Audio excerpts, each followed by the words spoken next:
It has such a unique play style available to it because you're having to play with 0 cards in your hand at the end of your turn in order to maximize your damage output. So a really exciting matchup. This is going to be a very, very interesting matchup, and hopefully we'll be able to see a little bit more out of the Grand Ball deck in this match compared to in the first round, where it kind of got rolled over by the Zoroark control a little bit. So we see the handshake. Both players are ready to go. Both players have awkward prize cards. Javier has 2 Snubbles in his prize cards straight away, and Alex has his Diancie Prism Star in the prizes. So not fantastic for either player. No. Let's see if they can get set up as usual as we see Javier open out his turn here. He has Snubble, he has a Nest Ball as well, an Ultra Ball, so looks like his opening hand is pretty strong here. Yeah, so that looks like to be a great ball to start off with, able to get himself that Grand Ball, then follows up straight away with a Nest Ball and looking to grab what looks to be a Slugma. Yeah, this is one of the key components of the Grand Ball archetype. In order to maintain your all-out attack for the maximum damage output, it does 30 base, but if you have 0 cards left in your hand at the end of the turn, you do an extra 130 damage. And in order to do that, you require, oftentimes, a combination of Oranguru and Magcargo to guarantee that you can discard your hand or have none at the end of your turn. Yeah, and also just to make sure that when you have nothing in your hand, that you see something useful the next turn, because obviously normally if you play to a 0-card hand, it's absolutely terrible, because that means you have no options next turn, but you just build your deck in a way where it's less terrible, like the Javier has done, or how all Grand Ball players do, and that's pretty much just the way this archetype operates. Oh, wow, that's a huge instruct from him. Instruct for 1 gets him into Apricorn Maker. This is pretty much the Grand Ball equivalent of finding a Professor Elm's lecture, because your Snubbles have 70 hit points, the Slugmas have 70 or 80, Oranguru has 120, so they're all out of range for Professor Elm. So you have to rely on Apricorn Maker to help you get your basics into play. And he's just going straight for 2 Nest Balls here to grab himself that Ditto Prism Star and potentially another Snubble if he wishes. Yeah, it could not have asked for much of a better start than that. And yeah, indeed, there is Nest Ball number 1 grabbing the Snubble, and Nest Ball number 2, I imagine this will probably grab the Ditto now, just so he can decide whether he wants to turn it into another Grand Ball or turn it into a second Magcargo. He's also even playing a Zeb Striker line in his deck as well, so he has the additional option to evolve into extra stage ones, just in case he wants that viability. Instead, he's going for a second Oranguru, also an important card, to have multiple instructs to, again, just help you get through your turns. Yeah, I think maybe perhaps one of the reasons why he decided not to go for the Ditto is, of course, that being a 40 HP fighting weak Pokemon, that Buzzwole is going to prey on the Ditto very, very, very easily. Absolutely. We do see that Shrine of Punishment tick over for that first damage counter. It's definitely a big deal against certain archetypes so that you can take some knockouts. For this deck in particular, it means that Javier may not need a choice band later on in the game as long as the Shrine of Punishment stays in play. But we are going to see over on Alex's side, he's going to open with that Lycia as well as going for a Beast Energy Prism Star. So he's going to be out the gates very strong here, doing at least 60 damage to the active with his Jet Punch attack and 30 to the bench. This is pretty much what Alex needs to do in order to keep up with this deck. It needs to continue to spread damage across the board and sometimes take multiple knockouts. That's by going from an early Buzzwole GX and transitioning later on into sometimes your Alolan Ninetales to do 70-30s with the Snowy Wind attack. Yeah, Snowy Wind is another, again, one of the great options that's you have access to when you're playing a lot of Ninetales, as well as searching at the items. Just being able to do 70 plus 30 to the bench is kind of like a slightly lesser Night Spear, but for 20 less damage to the active, but still 30 onto the bench, especially with hitting the numbers against the Grand Ball deck specifically, because of the amount of HP that Snubble has, ends up working out really, really nicely indeed. As we see there, Alex actually goes for the Mars Shadow, benches it, and does make use of that Let Loose ability. So he's trying to deny Javier getting into exactly what he wants, because you saw that even though he instructed just into 3 cards, Alex is trying to get even more going here. He's sadly prized his Diancie, which means he's not going to be able to knock out the Snubble, which was pretty much what he wanted to do early on with his Lycia. So it's a really awkward thing that was his first search of the game. So instead he's going to go for the Let Loose and try and get a few more things going, namely trying to get a Stadium in play, I believe, so that he could be a little bit more tanky against the incoming Grand Ball. Yeah, definitely, and we do see there the Shrine of Punishment damage already starting to add up there. Another 10 going onto the freshly benched Buzzwole, and another 10 going onto the active, putting it on 20. and because Alex wasn't able to find a counter stadium, that means, again, going into his turn, it's going to be another 10 on both of them. And as we mentioned before, that Shrine of Punishment damage adds up so quickly. And now that there's 2 damage on the one on the active, Javier won't even need a choice band if he's able to thin out his entire hand and go down to 0 to KO the Buzzwole. Yeah, and he's got it guaranteed. He has 2 playable cards in his hand, which he can hold for the entire game, which means he can smooth over for a second Slugma to fully set up his board exactly how he wants. He can play this... he can instruct now, put that Slugma down and play every card in his hand because his other cards are an Energy and a Gramble. So he's got the ideal setup. He's going to be able to finish off this Buzzwole thanks to the Shrine of Punishment.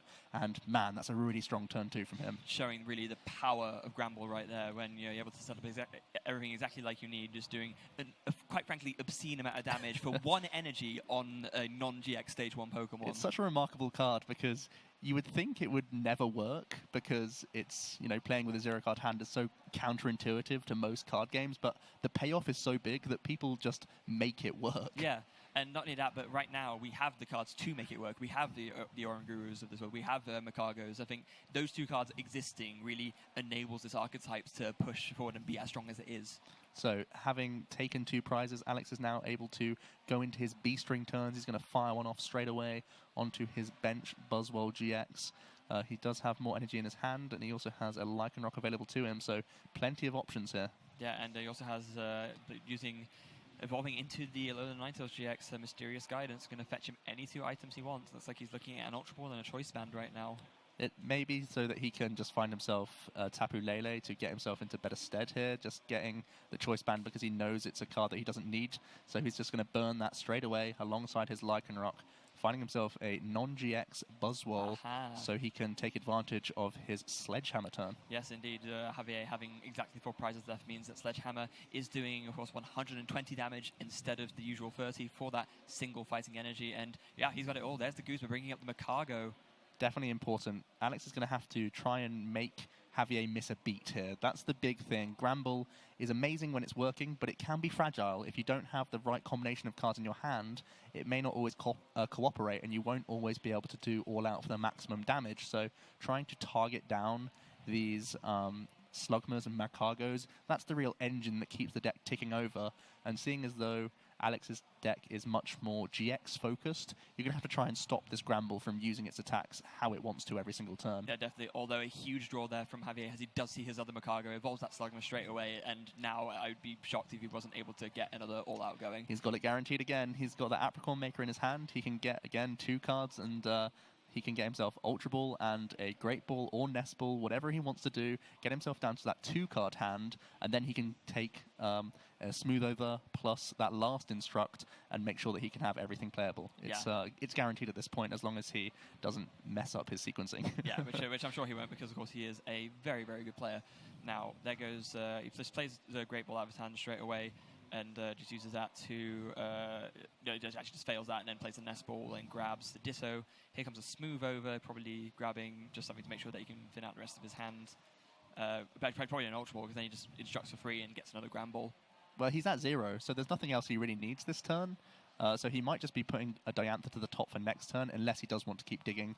The only other thing I can think of is him wanting to get a Granbull out, just to make that snubble a little bit safer. Yeah, that's what I mean. So if he just grabs the Ultra Ball here, then, or maybe not, he can just get it next turn, I guess. The only awkward thing about trying to dig more is that you could end up having to discard better cards with your own Ultra Ball. That is very true. So just putting something safer to the top is never a bad option, especially because there are risks involved with Gramble's all-out attack. Yeah, no, that does make a lot of sense. And just as we mentioned before, we do see there the Ditto being preyed upon very easily by the Buzzwole GX. Bloodthirsty Eyes on the Lycanroc, bringing it up to the active, and then Jet Punch, KOing it and putting 30 onto the Makago. Yeah, lightning pace turn from Alex Schemanske here. He's not been able to bounce the Shrine of Punishment. It's getting a huge amount of value for Javier. It's one of those cards that if you just get into play early, it can just do so much for you. And pretty much everything's set up for Javier now. All he needs to do is worry about continuing this onslaught with Gramble. Yeah, and because he has the Makago out, and because Alex wasn't able to KO the second one, I mean, it's just so easy for him at this point. There he is, he's already got his hand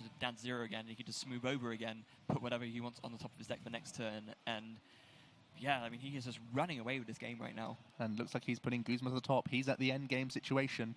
He can simply knock out this active Buzzwole GX go down to 1 prize card remaining, and Guzma's already on the top for him to finish off that Alolan Ninetales or that Lycanroc. Yeah. So he's in really great shape. He is, although he has just grabbed 2 Snubble from his prizes. Well, they may still be playable cards as long as, well, Alex just scoops there.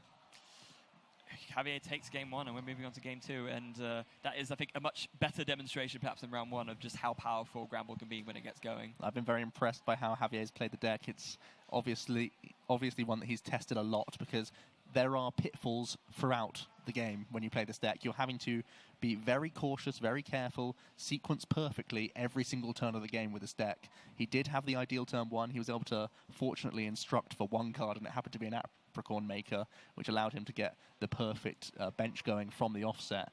And that's really what kept him going throughout the game. But you have to give him credit. He's made every decision correct. There were times where we were debating whether or not he'd instruct or not, and he was being disciplined. That's definitely something that you need to take into consideration when you are playing Gramble. Yeah. It reminds me a bit of Night March in the sense that, that was the deck where if you wanted to play it at the highest levels, it was similar, where you could just go as far as you wanted to keep digging and just discard everything. But really, when you're playing it at its most optimal, you had to sometimes hold back a little bit, not discard everything, and just make sure you had enough attackers to see you through the game and only really go for the big discards when you needed that huge knockout. It's a similar sort of concept in that regard. And we do have to give commiseration to Alex. He led Lycia and could have got an early Snubble knockout and really got the ball rolling, but he just happened to prize his Diancie Prism Star, which was a really awkward situation for him. He couldn't have used any other search options to have known that at the time. No, and exactly. It really meant that his opening turns were a lot weaker than they perhaps could have been. So I think now that he's able to go first, establish some more energy attachments, and hopefully it allows things like the Lycanroc and the Alolan Ninetales to get into the game a lot more this time around. Yeah. I think we should take a sort of brief moment as well just to mention how, Lycia, when it first came out, wasn't really a card that many people considered using, but it seems like now, in Buzzwole at least especially, because getting that turn 1 of, your main 2 damage boosters is so strong, it seems to be a lot more worth it to play now. So those prizes. we've just said how important it could be, but there it is, lying in the prizes alongside 3 Professor Kukuis. That's going to be very awkward. Was it 3 or 2? I think it was 3. Goodness gracious me. That's going to be awkward for Alex, definitely. He is going first, though, and I think if you're Alex, he did the right things, to be honest. He knocked out the Mad Cargos, and he dealt with a Ditto Prism Star. He was trying to keep up as much as he could, and I think that indicates to me that he knows the matchup very well. Trying to deal with that engine is going to slow down the Gramble more than just knocking out Gramble after Gramble. And let's face it, it's much more difficult because they have more hit points. So trying to deal with the Mad Cargos is definitely going to be Alex's route to victory here in Game 2. Yeah, without a doubt. Now, there goes Alex going first, using the Brooklet Hill straight away, grabbing himself a Rockruff. Now, the rest of his hand looks like he's got a Choice Band, and is that a Unit Energy? Yes, it is. Looks to be Unit Energy. He also has a Lily to top up his hand, so he's going to get motoring through. This Alolan Ninetales can be a great attacker on turn 2. It does a perfect amount to finish off Snubbles, and seeing as though he's already developed the Rockruff, that's really likely to come down and deal with Snubble or any other bench Pokemon that Javier only puts down 1 copy of. He can sort of get it out of the active and deal with it before it even becomes a Stage 1 Pokemon. Yeah, definitely. Now, Javier, with a really decent start himself, able to open with the Apricorn Maker again, like you said, Joe, that really ideal turn 1 card for this deck. So I imagine, just grabbing himself 2 Nest Balls straight away, and so he'll be able to get himself a Snubble or 2, maybe a Ditto. It just sort of depends on what he feels like is the best choice for him. Yeah, once again, he's got a really strong hand. He's got those 2 Nest Balls. He's also got Ultra Ball to boot, so potentially he'll be able to get 3 basic Pokemon down and also get some additional Instructs this turn to hopefully go even deeper. Yeah, I'm sure that's exactly what he'll be thinking of doing.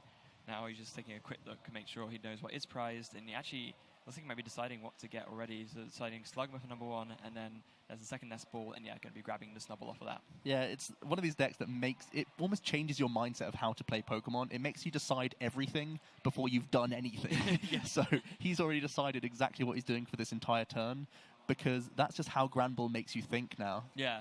It's one of these decks where, like you said, you just have to get the sequencing perfectly and make sure that you don't mess up the ordering, or make sure that you don't get too greedy and discard the wrong thing, so that you can just play out your entire hand to 0 while simultaneously not screwing yourself over for the next few turns. The only thing he's thinking about now, he's asking Alex how many cards in his hand. He's trying to think, how likely is it that Alex can deal with my single Snubble? Do I need to be safe here and get a Ditto down? If I do get Ditto, it means he can either target Snubble or Slugma, and I can still get the stage 1 up next turn. So I think that's the ideal choice here for him, and that's exactly what he's going to go for. It guarantees that he can get an attack off with a Gramble, or get a smooth over to, again, help you get an attack off with Gramble. Yeah, that's definitely the ideal time to use it, especially now that we're in a stage of the game where Alex is much less likely to be able to threaten a Jet Punch KO. He would need to get the Buzzwole and the Fighting Energy and the Guzma to KO the Ditto this turn. He's also able to get that Shrine of Punishment into play, stopping Alex getting value from that Brooklet Hill. We are going to see him, however, put down a Buzzwole GX, once again bounce that Stadium, and he's also committed his attachment already to the Buzzwole GX, so maybe he's eyeing up a Guzma play once again. Yeah, maybe, like, exactly as I said, I said he would need all 3 of those things, but he probably, it looks like, from the way he's playing, he probably has them already, and of course, if he does, then there's no reason to not go for this play, so that should be pretty solid regardless. So, yeah, he's got it in his hand, so... Targeting down that Ditto Prism Star once again. It does have fighting weakness and only 40 hit points, so it is an easy pickings knockout for him. He's also going to put 30 damage onto that Slugma. Even at its max hit points, that Mag Cargo becomes 90, so a number of Jet Punches later and even Snowy Wind can definitely finish off that. So I really like Alex's choices here. Yeah, definitely. We do see that it was a 2 Kukui prize. I'm fairly sure the one that he just picked up wasn't a Kukui, although I could be wrong there. No, he doesn't have a Kukui in his hand, so he's got 2 left to... Oh no, he does have one in his hand. Okay, I don't know. But anyway, we'll see. Regardless, yeah, regardless, Javier is going for the smooth over now. He's currently got 1 card in his hand, but he's got Apricorn Maker, and that can again do great math fixing. You can instruct into 3 cards and then one of them becomes Apricorn Maker. You can grab yourself something like a Nest Ball and an Ultra Ball, and once again you're in good shape. Yeah, the one problem for him here is that he's out of draw cards and he doesn't have any energy, so he can go for the Apricorn Maker. If he has another Oranguru, he can instruct and maybe hope to take the energy off that plus 2 more playable cards, but he doesn't have it guaranteed like he did in the last game. Yeah, he may have to go blind here. He may have to use Nest Ball to try and find another Oranguru and just be fortunate enough to instruct into energy. And that's one of the interesting sort of delicate tightropes you have to run with Gramble. You want to get as many cards as you want to hit your outs with energy, but you don't want to draw so many cards that there's that random element that you can't play down your hand. Yeah, exactly. And that's the tightrope you have to walk. Now, he does play the Great Ball first, finds himself a Snubble, so that's pretty good. So he gets 1 more card out of the deck. Then Nest Ball will follow that up, and yeah, he has to get Oranguru here, really. That Snubble, you could see how excited he was. That was really important for him to hit either Snubble or Oranguru. That's why he used it before the Nest Ball to have the best odds. Now he's got a pretty nice board. He does have 2... Actually, he already has an unplayable card in Gramble, so he's just hoping to hit an energy here to put the Buzzwole GX in range, but a little unfortunate to miss here. Yeah, that's not ideal for him, so he will just have to announce a pass there, and this is looking already very, very different to how Javier was progressing in Game 1. Yeah, it's not quite the same as a turn 2 knockout from Javier. No. And Alex has already been able to take 1 prize. He's also able to refresh his hand here with a Cynthia, hoping to get more pressure with this Buzzwole. He still has Lycanroc available to him. Another great thing is that Buzzwole can do 100 damage to Oranguru thanks to that Diancie to buff it, and again that then becomes in range for future Jet Punches. It really is a tale of sniping in order to win this matchup.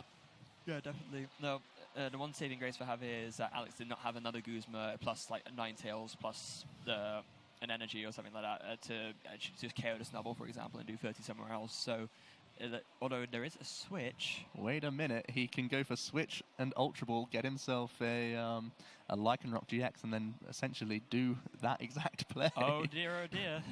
This could be a very strong turn for Alex. What's he going to discard off of the second card, the Ultra Ball? Looks like it's going to be Marshadow. Yeah, that seems to be a fairly safe option. He has another supporter in his hand, so it looks like he's going to be, again, just trying to stop Javier's progression, make it difficult, try and hurt the engine. There's only 1 Mag Cargo in play, and that's going to get knocked out. There's no Slugmas in sight, so trying to get rid of that smooth over, make it so that Javier has to do all these instructs without any guarantees.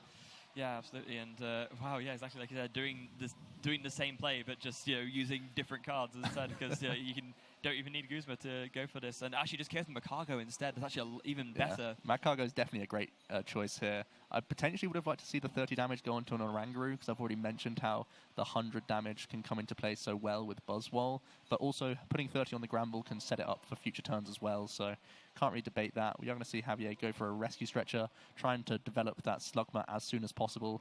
He does do that 1 card Instruct, getting him just the Zeb Striker, which isn't too much help right now. I think he does have a Diantha, but of course it was the Magcargo, which was knocked out. So Javier is going to have to play a Guzma here just to get a card out of his hand.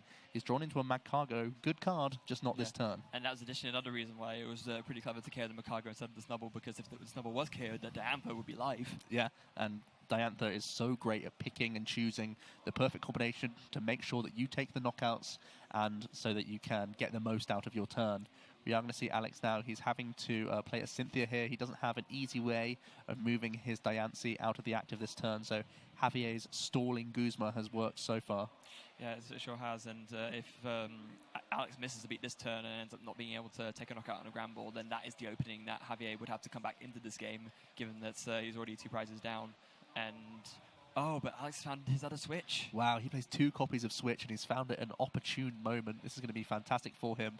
It also means he can get an extra attachment in this turn onto that Lycanroc GX, and he's also trying to once again set up that Slugma and again just try and target down that engine. Yeah, and Javier's hand is starting to become a lot more clogged with just stuff. I mean, that you can't really play it as another Snubble. There's a Diantha, just all these unplayable cards really. He has to play down the Snubble just to get 1 draw, I think, because he can't just he can instruct and smooth over, but it's still really awkward for him.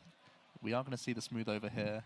It's likely that he has to play down the Snubble this turn, but yeah, it's really awkward for him. Looks like he's trying to eye up that Fairy Energy, putting it to the top. Well, I mean, the thing is for Javier is that, in theory, although it's very unlikely, a KO is still within reach for him this turn. He would need Shrine of Punishment, Energy, Choice Band, and all the cards in his hand to be gone. He may be hedging instead. It looks like he put an Ultra Ball to the top from what I could see, because sometimes just doing that 30 can still put the Alolan Ninetales in range later on. So you mentioned that you could get a dream scenario where you get absolutely everything, but if you hedge and just find yourself a regular, just Fairy Energy card, you're setting up that Alolan Ninetales to keep jumping on these 2 prize knockouts. Yeah, he did go for the Ultra Ball instead, though, so thinning his entire hand out, and he sees, 2 Fairy Energy. Well, at least he got the 1, so he can do that important 30 damage. Yeah. So now, next turn, all he needs is either Choice Band or Shrine of Punishment to get the knockout, as well as playing out his hand. And now he's holding on to Energy and Diantha, so that's going to be likely, I would say. Yeah. So this is the chance Javier has to be able to make a comeback here. Now, obviously, it's going to be very tricky because Alex is going to have a 3 prize lead at the very least before doing so, but at least it gives him a chance. Absolutely. Alex does crack on with a Cynthia. He's been chaining those turn by turn, getting himself fresh hands whenever possible. The Alolan Ninetales is able to knock out a Gramble if it wants to. It could put an extra 30 damage onto that Magcargo and continue to pressure it if he so wishes. But he may also want to move this Ninetales out the way just to force Javier to have more outs. Yeah, it's going to be very, very interesting to see how Alex plays this out. There's the Beast Energy ready to go in hand if he wants to put it somewhere. It looks like he's going to opt to put it onto the GX Buzzwole and just actually opt for Snowy Wind again. Yeah, I think it's a really solid play here. It takes 1 Gramble off the board and it continues to pressurize that Magcargo. He's forced Javier's hand and made it so that he's only been able to get 1 out every turn and never have a Magcargo and a Slugma all in the same turn.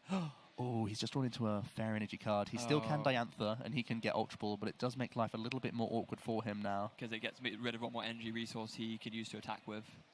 Yeah, and it essentially burns one of his Instructs, I believe. He could attach the energy first, he could Instruct into 3, and then he can Diantha, get himself Ultra Ball and basic Pokemon. That's probably the best thing he can do here, from what I can imagine. You can see he's eyeing up what he should be taking from his Diantha here. Yeah, he's got the Choice Band on the Gramble already, so he doesn't need to get a Shrine of Punishment in order to get the KO. He's debating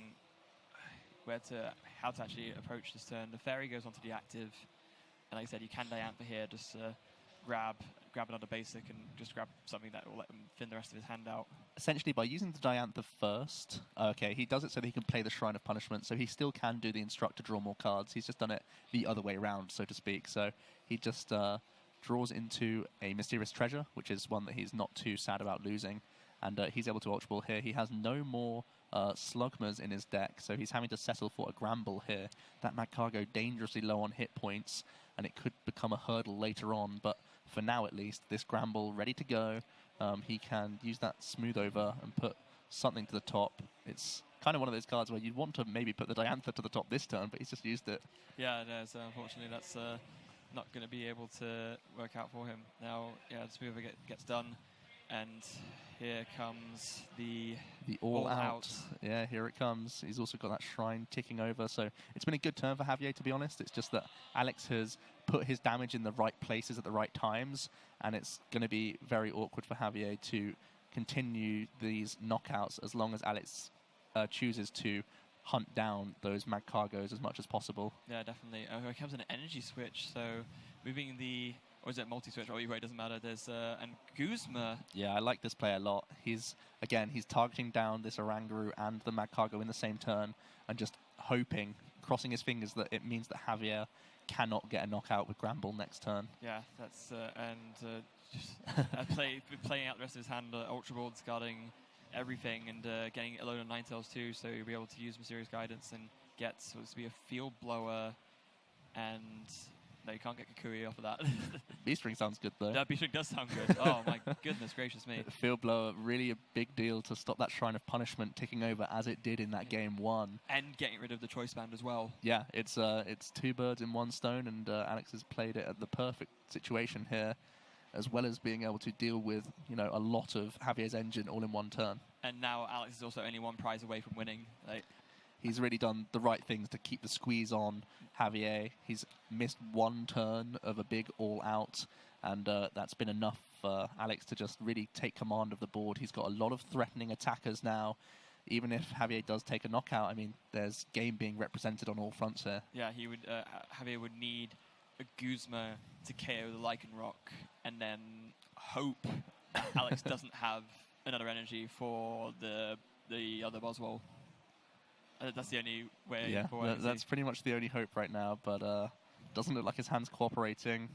He's trying to figure out what he can do here.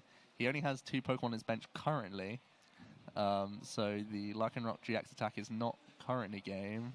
But he can just use Claw Slash. Oh, of course. I was yeah, of course. Yeah, because with the Diancie it's 130, it's enough. Yeah, so no problems here. Smooth sailing for Alex. Yeah.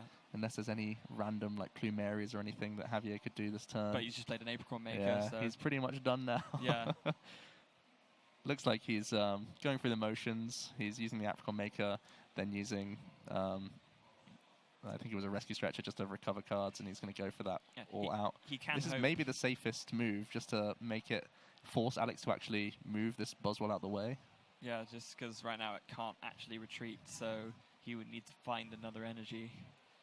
Or even just a B-String would work. Oh, there it is. Yeah, and Alex just checks with that Brooklet Hill before putting down his Tapu Lele to get that Guzma to pick off Javier's, well, whatever he wants, really, to round out game 2. So 1-1 here, a much closer matchup there. Yeah, definitely. I think really Alex showing, just regardless of how powerful Gramble is, that you can still make the right plays and really put the squeeze on what is a little bit of a glass cannon deck to make sure that it can still pull out the victory, again, even if it's an inferior, non-favorable prize trade based on the fact that it's GXs against non-GXs. Yeah, and that's one of the big reasons why you want to play Gramble. If you only have a non-GX in the active, your opponent can only take 1 prize. Well, that's not the case if you're doing lots of spread damage throughout the game. No, and jumping over and taking multiple. And also Alex doing so well to target that engine. It's, it seems obvious just to keep going for that mag cargo, make it more difficult for Javier, but having to overextend sometimes and take risks, putting your Buzzwole GXs in the line of fire, even though they are 2 prize Pokemon that can just get blown away by Grambles, you've got to be brave in this matchup in order to win it. Yeah, because if you let your opponent just carry on with their engine and just go target down the attackers, then they'll always have a follow-up one, whereas if you take out the engine, maybe 1 turn they miss a beat, like Javier did, and then you can put a real stranglehold on the game and clench your victory. Yeah, absolutely. So Javier is going to get to go first in this game. We've seen how important it is to go first for all these evolution decks. In game 1, he was able to get a turn 2 Granbull knockout whilst also having Smooth Over available to him for the following turn and 2 Orangurus in play. So we're going to see if he can replicate that all over again. That's got to be what he looks for here in order to stay in this for game 3. Oh yeah, that's for certain. Now, both players are pretty much ready to go. They are set up. And, oh no, Javier is taking a mulligan, it looks like. Yeah, it's not too unlikely. He's playing just the Snubbles, the Orangurus, and the Magcargo. It's very strict in how the deck functions because it's really looking to get an ideal board state every game. You're trying to get what I like to call 2 pink, 2 red, 2 white. Trying to get 2 Orangaroos, a Slugma and a Magcargo at least, and if you can get a Snubble and a Gramble, or double Gramble, that's the real dream. Yeah, it's like 2 of each. Maybe even, obviously, with Javier, he's playing the Zeb Striker as well, so maybe one of the whites can be sort of a Zeb Striker instead. Yeah, that's fine too. That's fine, of course. We are going to see them kicking off here in this game 3. As we mentioned, Javier is going to take the reins and have his first turn here. Is he able once again to get that Apricorn Maker rolling? He does have an Oranguru and Apricorn Maker. Everything's going swimmingly for him this series. Yeah, this is really great start from Javier again. With I think he's not missed turn 1 Apricorn Maker in any of the games. That is literally the dream. Yeah. He's once again searching out those nest balls. He's going to look to get his ideal setup going. He's going to look through, see if there's anything awkward prize. He's eyeing up those Magcargos. There's a Ditto, of course, which can become everything. We've seen it so much in Zoroark builds. We've seen it even in Boswell variants. It's been in Decidueye variants. It's been in everything. And that just speaks to how versatile it can be. Yeah, it's an insanely versatile and powerful card in what it enables you to do. Now, he does Javier go for the Ditto again, thinking that I think this time it will be extremely hard for Alex to get the KO. And I have said that before, but I think given that Alex has benched the Vulpix, he would need a Fighting Energy and then a Switch plus the Guzma, which I guess he could have because he did have pretty insane turns last time, but either way. Yeah, if they have it, they have it. That's kind of what you've got to say at this point. He's just trying to protect himself around all eventualities. He knows that Alex plays Lucia, so he's trying to protect, make sure he can get a Gramble next turn, even if Alex does go for that early Lucia and get Beast Energy Diancie, dealing with his Snubble, all these sorts of things. He knows he plays plenty of Kukui as well, so he's just making sure he has all the options for next turn. Yeah, that makes sense. And a pass from Javier as Alex draws a Professor Kukui for his turn, but he does have the Ultra Ball to start things off with as well, so discarding a Fighting Energy and a Cynthia. So if he's trying to be Mr. Aggressive, he might be Ultra Balling here to find himself that Diancie to take that prize in combination with Professor Kukui if he really wants to go down that route. Seeing as though he got rid of a Cynthia might indicate that that's what he wants to go for. On his initial search here, he's eyeing up that Let Loose Marshadow, though, which is a really interesting decision here. That is an interesting decision. Could maybe be thinking if I can give Javier a 4-card hand, he'll be drawing another one for his turn, going up to 5. Maybe he won't be able to play out his entire hand in order to get an all-out off.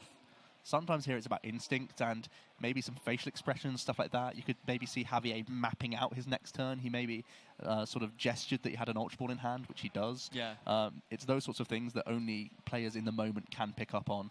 He is going to find himself... Lily. He's going to go for Tapu Lele to find the Lily to get as many cards as possible here. That's never a bad move. No, never at all. So he does have another... If you have an energy, he can attach as well before the Lily, so I believe that will be 5 from the Lily, given that he has 3 in hand.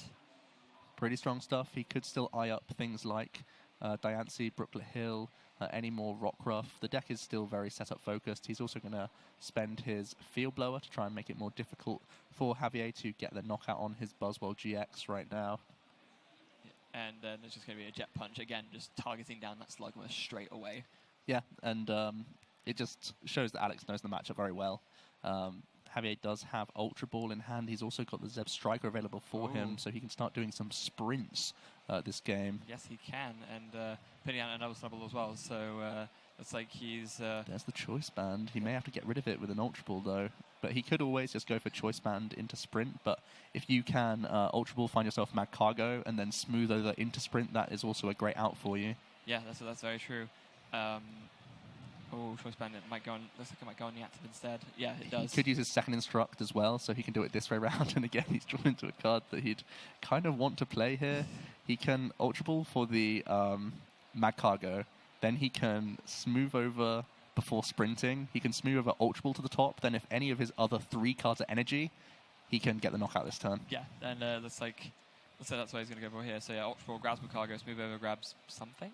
I didn't actually see what that was. He's not even played a supporter yet, has he? So it could also just be Apricorn Maker. That gives you the most flexibility with what you want to draw. Yeah. Now, do you...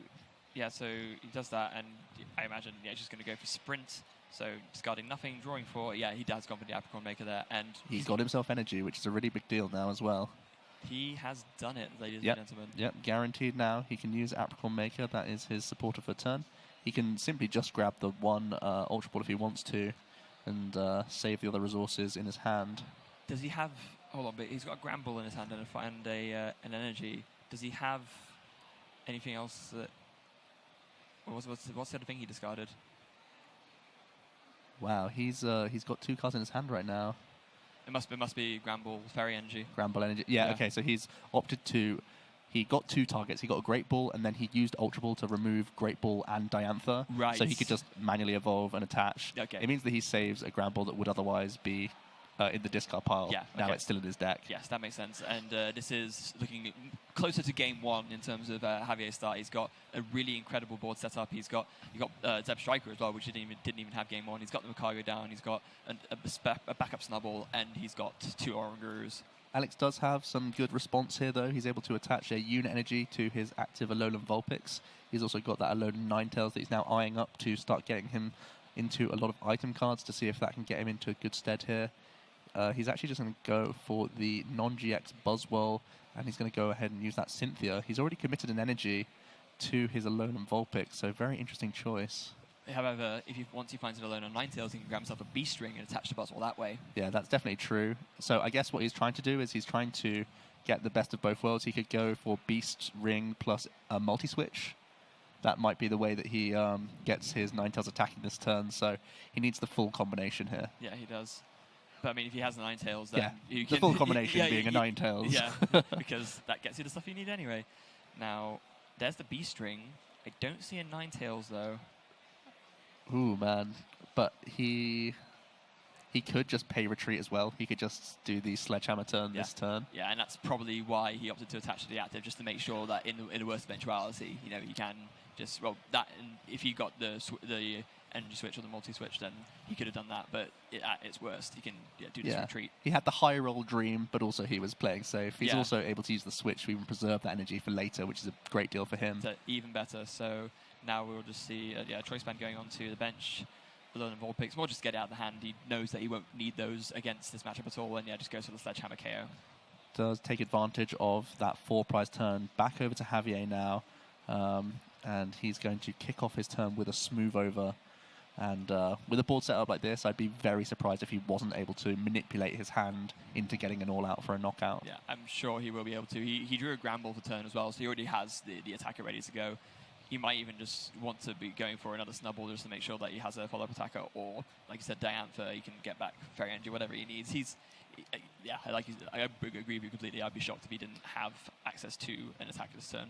You can see he is eyeing up Diantha by the looks of things. That could get him something like Ultra Ball plus Energy, which would be a great way to guarantee it, and also put potentially another Slugma on your board if you wanted to. He's going to instruct into that Diantha. Go ahead and play it. He can guarantee 2 cards from his discard pile as long as one of your fairy Pokemon were knocked out that turn. And these are the exact 2 cards he grabs. He's going to go ahead, get himself Ultra Ball. He actually just needs to get another Snubble here to guarantee more attackers. Yeah, so it is. But Snubble and Fairy Energy goes on, and that's another all-out for a knockout. Another ideal turn for Javier here. Or he could just use Sprint for the fun of it. I think that might be a bit too risky. He didn't go for it. I can't believe it. Yeah, because if you sprint and you end up drawing up 4 unplayable cards, you're going to feel very, very silly. Yeah, but what if you get it, man? What if you just had it all? Joe, maximum greed Bernard, ladies and gentlemen. We pass it over back to Alex. He's got a second energy attachment onto his Alolan Vulpix. He commits another choice band just to not draw into it before using the Cynthia. And once again, it's try and find that Ultra Ball or try and find that Ninetales. That's what we're after here. Indeed he is. Now, is he able to find it? Did he miss? I think he's got Rescue Stretcher. Is that going to be an out here? It's an out to Buzzwole. There's not really an out to Ninetales. He hasn't discarded one. That is a big whiff from him. That is really unfortunate, to be honest. We are going to see that Rescue Stretcher getting him a non-GX Buzzwole. And we're just going to see the payment of retreat here and a pass it over. He needs to protect that Vulpix, if at all possible, because he knows how important Ninetales is going to be for the eventual game plan of, again, dealing with multiple Pokemon in the same turn. But it's a huge miss from him. There's a horrendous miss, and I don't know, it might be a bit parental to say this, but I feel like it's almost a game-losing miss at this point because, I mean, now Javier's going to take another KO. He's got smooth over, so he's got everything guaranteed to, take another prize. And, what does Alex do? He has to come back in terms of the tempo. And on top of this, he's got Guzma in his hand, and he can use Guzma this turn alongside Gramble Energy, which he's just drawn into. That can deal with all the energy off of Alex's board, and he's off B-string now. This has gone from bad to worse from one big miss with Cynthia. Yeah. Wow, that is a huge swing from Javier. Now down to 2 prize cards. His Grambles look like they're going nowhere, and Alex is in really bad shape. Yeah, everything has just kind of collapsed for him at this point. He plays Professor Kukui. I'm not even sure what I can see off that. Yeah, he can do 70 with Sledgehammer. That doesn't really achieve much at this point. He doesn't. All Javier needs is another Guzma to win the game. Because he does need a choice band or a Shrine of Punishment as well. But if he has that plus the Guzma, then he can just bring up the Tapu Lele and win. Yeah, he's just eyeing up what he can do this turn. It's always good to completely map out your turn. As we keep saying, it's so important to get down to 0 cards. He has currently 2 in his hand. You don't want to start playing cards down freely and then just sort of figure out what to do next. You want to guarantee everything first. It might be Palpad that has to go to the top here if he wants to take a knockout. He has plenty of shrines in his in his deck available. He also has Choice Band. Both of these are live targets to get you to gust up that Tapu Lele GX full game this turn if he really wants to. Yeah. So there goes the smooth over, putting Mysterious Treasure to the top actually. Instruct gets that, and then Mysterious Treasure discards something. Yeah, he just wants to discard the Blitzel. He's just going for math fixing here. He's going to attach to the Gramble, and he's just going to take the single prize knockout because, again, he just knows he's in great shape. There's no need to overextend here. There's no danger if you just take the single prize. Yeah, because at that point you can KO. Now you just KO anything that Alex puts out, and then that will seal him the game. There potentially was some long, convoluted, difficult way with lots of instructs and sprints to win this turn, but Javier is just thinking, I don't need to stress about this. I can just win over 2 turns. My Grambles are safe. There's no real danger anymore. I can just slowly grind my way to the game. Yeah, especially now that, because there's no way for, even with some kind of cool play with Snowy Wind doing 70 and 30, it still won't be enough to KO both Grambles in one turn. So Javier always has access to at least one, and one is all he needs to seal the match. So Alolan Ninetales comes to the party oh so late, and we're also going to see Alex go for a Lucia here, but it all seems to be very awkward for him. If potentially he could take a knockout on this Gramble and just hope that Javier somehow doesn't have the answers available to him. But with Zeb Striker, Makago, and the 2 Orangurus, I think there's almost no way he misses. Yeah, it's a really rough spot for him, but he's got to play out what he can. Lucia getting him that Beast Energy Prism Star. Again, trying to do the right things, setting up that Mad Cargo. If there is any hope of a comeback, he has to make sure that's possible. Yeah, it's one of those things where even if you're in a dire straight situation, you have to play to your outs, right? You can't just assume that your opponent will have the win, because if you play assuming your opponent will have the win, then there's nowhere for you to win. Then you won't do anything that will enable you to win. You have to bank on that 0.001% chance that your opponent does something wrong or whatever else. And as we know, Gramble's a puzzle. Every single turn can be a pitfall. If Javier gets overexcited here, thinking he's got the game on lockdown, he could get punished by just making the wrong move at the wrong time. So Alex is fully correct in trying to make Javier actually take the win, even though he's in a really bad spot here. But Diantha looks to be the out. He can just get a playable card plus Ultra Ball. He can attach the choice band that's already in his hand, Ultra Ball the rest away for 0 targets, just simply cutting the deck. He can attach that choice band, and he takes the win here. And the crowd likes that win. Gramble is such a pleasing deck to watch because you know that it's a skill-intensive archetype, so it does feel like a real deserved win from Javier. And the fact that he's on this record and playing so well just is a testament to him that he's not